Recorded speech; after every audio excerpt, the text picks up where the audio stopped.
This is probably the best view we've ever had from camp. And I know I keep saying that, but we keep one-upping it, okay? And this one, this is pretty hard to beat.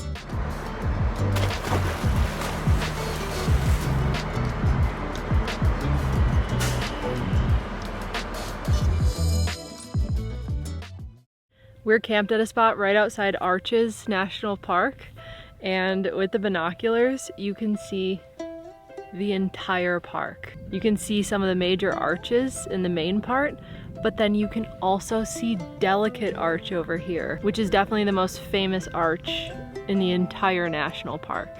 Do you want to take a look?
Turns out that was a piece of cake. It seems like nothing on the way down. I think I went too slow on the way down, so it happened.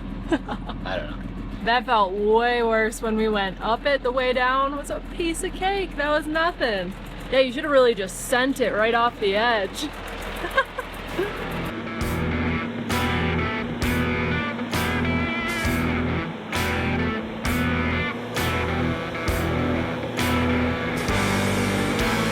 We're back on the road. We're headed to tonight's camp spot. I'm not sure if the road is going to be anything difficult. The roads here have been like easy, but then really rough and maybe some challenging obstacles, but just kind of pop out of nowhere. So we don't know. So far, pretty smooth and sandy. There's a lot of sand. A lot of sand. Woo. It's kind of fun because it's smooth, so you're getting like turned around, but it's not jerky. It's like a roller coaster. Up and down. As we've been going along this ridge to our different camp spots, we've basically just had different views of the same thing. So tonight we're switching to the other side of the ridge and we're gonna get a whole new view of a different valley. I'm pretty excited to see that. Been a lot of ugly views out here, so until I see the site, I'm not going to believe that it's going to be nice. Savannah claims it's going to be, but we'll see. I think there's a pretty good chance it's going to be hideous. Yeah. This is a terrible, terrible camp spot. Will there be anyone out here is the question. This area has been pretty sparse. Seen one vehicle in 5 days, I think. Yeah. Something like that, 4 or 5 days. Yeah. We're going right here. Right again. Radio, Captain. Yeah. Moab's obviously known for its iconic rock and canyons, which is really cool, but I actually think it's prettier up here. We're getting more contrast of colors, plus with the snowy mountains in the background. Yeah. It's really beautiful.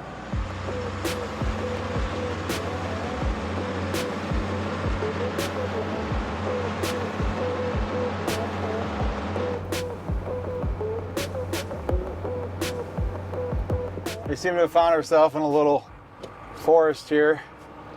Very active steering. A little bit of shifting, but a lot of steering. Just tight corners around bushes. In and out, in and out. It's fun though. And then I get going fast and I gotta go down to second gear again because it gets too bumpy. A lot of active driving right now. Tons of little tight turns through these little pines here. Gonna get pinched right here. Not too bad though. But yeah, it's just curvy. But we're almost there. Starting to get kind of bumpy too. One's gonna feel almost too fast for this, but it'll do it.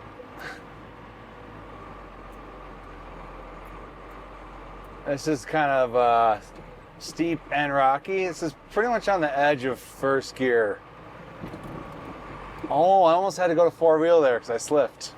I went for it and then I caught, so we're fine. It's still pretty smooth at first, but almost too fast. Almost want to go to like a lower gear there.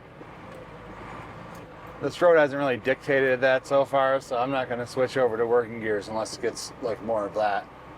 But if it's a lot of that, it is really nice to go to those lower gears. You get less of this rocking. You just kind of slowly crawl. It's nothing too hard right now, just kind of rocky in an annoying way. It makes it bumpy, and so we have to go slow. But it's like this because we are almost to the end point. It dead ends at a camp spot, and the road is getting worse. That's how you know you're almost there. That's how you know it's gonna be good. And that's how you know it's gonna be good.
Guys, I have to show you this view that's going on right outside camp.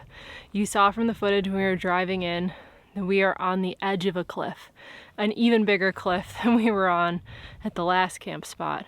That one led down into a canyon, but this one leads down into a huge valley. You've got to see it.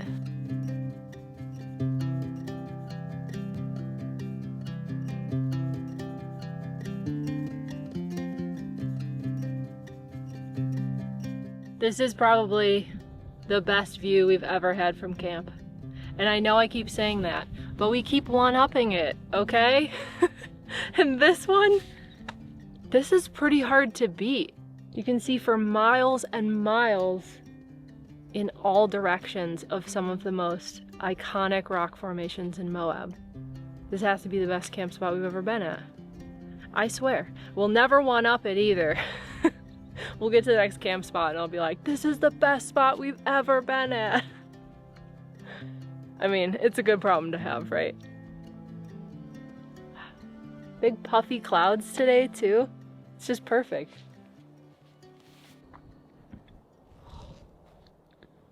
That's a scary cliff. I'm not even really afraid of heights. And that's a good one right there. Ooh, I can't get too close without feeling it in my legs. I'm just gonna back up. That's a sign from my nervous system to just back up. I got my rangefinder that I use for disc golf so you can sight how far it is for your shot. I think it maxes out at like 2,000 feet or something. So we'll see. I might not even be able to see how far it is. Okay, 1435. I got right there. That's not even the bottom, is it? Is that a raised thing there? I think I would try over there. It's kind of hard to get an exact measurement straight down. I don't know. I was getting 600 to 800. If I go out a bit, I'm seeing like 14, but I'm also then shooting outward. So the sheer drop is probably like 700-800 feet, maybe 1,000. I don't know. The closest point to the cliff that I can get without creating too much of an angle, I'm getting like 946 feet. So it's 800 to 1,000 foot drop, something like that. That was my guess. It was 1,000. That's far. Yeah. Big cliff.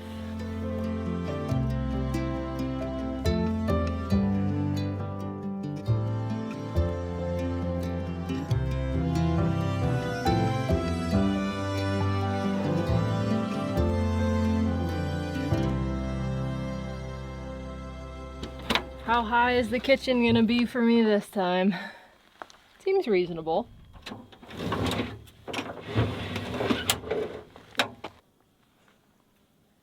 Free.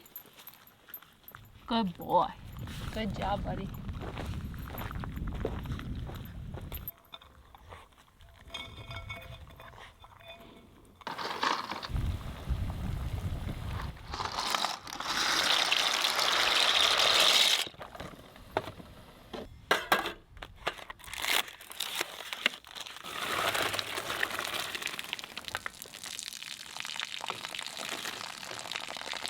Drew and I were talking, and we were saying that this route up here is exactly why we got the Unimog.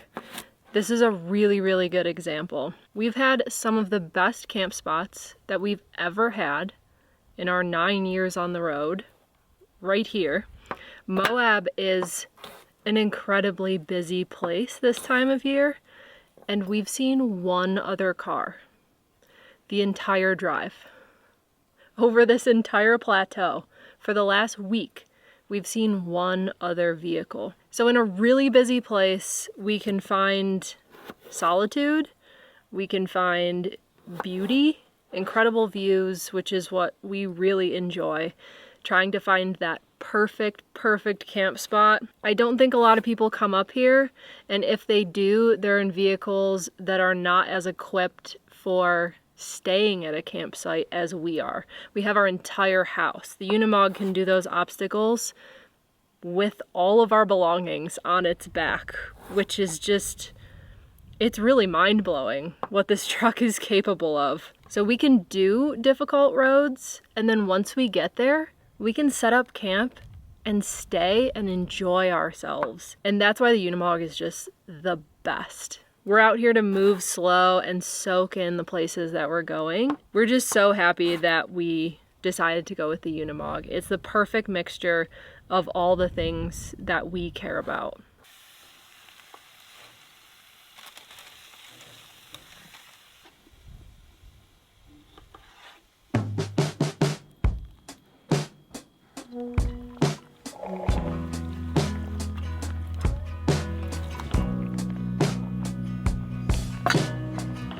I'm so excited. That looks incredible. Yeah. Cheers. Cheers. Thank you.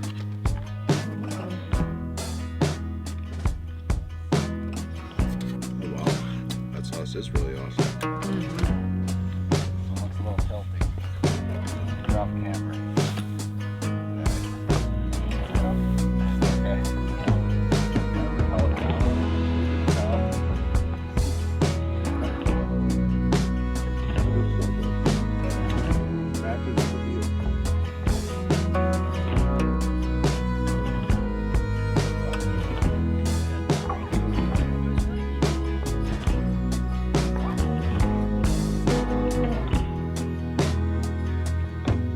After enjoying our dinner overlooking one of the best views we've ever laid eyes on, we decided that it was game night. I guess you could call this date night, or as close as we can get when we're constantly in the middle of nowhere. Date night might look a little different these days, with homemade dinner, games around a camp table, and chocolate chips for dessert, but man, we would trade all the nights out and fancy dinners in the world for this. Oh, I got Jaipur out, huh? Looking for a little beat down? We're gonna play Jaipur This is a game that we got maybe a year ago because we always want to play games together, but most of the games that we have are at least 4 people, so we have to have friends with us. And we didn't want just a regular card game. We were kind of bored of those and wanted something different. So this is actually a 2-player game. We also have our chocolate chips. Yes. So we have our after dinner snack. So I can already see Savannah's trying to get an advantage. She kind of put me in a hole here. I feel like I'm sitting in a hole. I don't know why it's so low. Mostly we got this game because you can't really play Catan with 2 players. We'd love to play Catan. We've tried it, it's just lame. It's not good. But this is pretty fun. The games are pretty quick. It's like a round of 3 rounds, best out of 3. And they usually take like 10 minutes, something like that. So it's a quick and easy game. And then you get 5 cards to start. Oh, we got some backwards ones in here. And then these chips are like bonus chips. Bonus chips out here as well.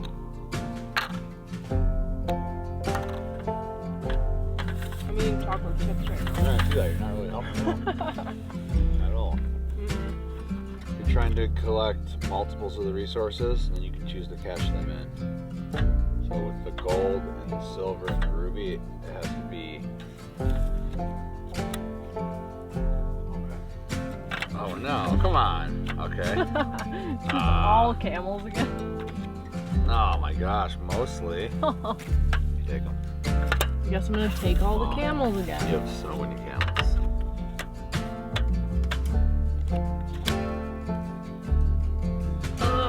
Just walked you right into that I one. don't have any cards.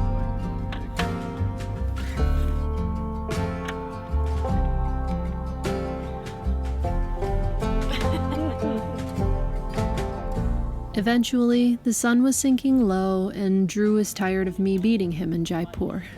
Just kidding. He actually beat me. So it was time to settle in for what we were pretty sure, judging from the view, would be a very memorable sunset. I love to watch the light just go over top of all the mooses. Just slowly disappear. Ew.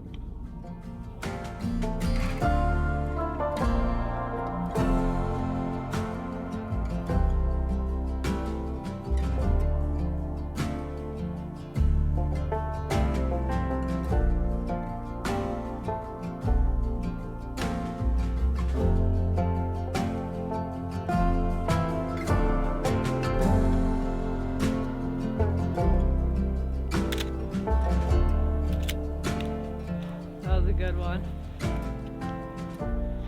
Savannah hard at work. Droney baloney. Dirty baloney. Let's see what we're looking at. That looks pretty cool. Pretty ugly. Framing it within a frame kind of deal going on.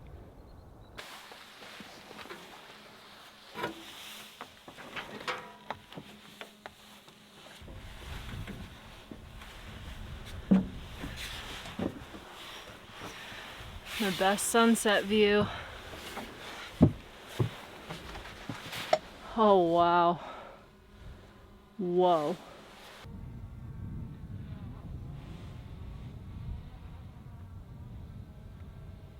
It's happening, we're getting a good sunset. Might be the first one in Utah. I mean, they've all been good, but you haven't had any great ones. Yeah, this one looks like it's gonna be amazing. We'll see.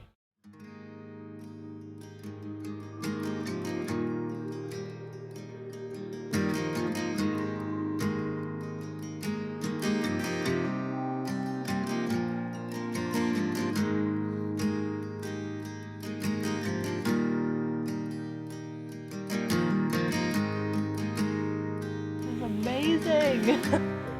What an incredible sunset. Cloud, how's the clouds doing? Wow.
you.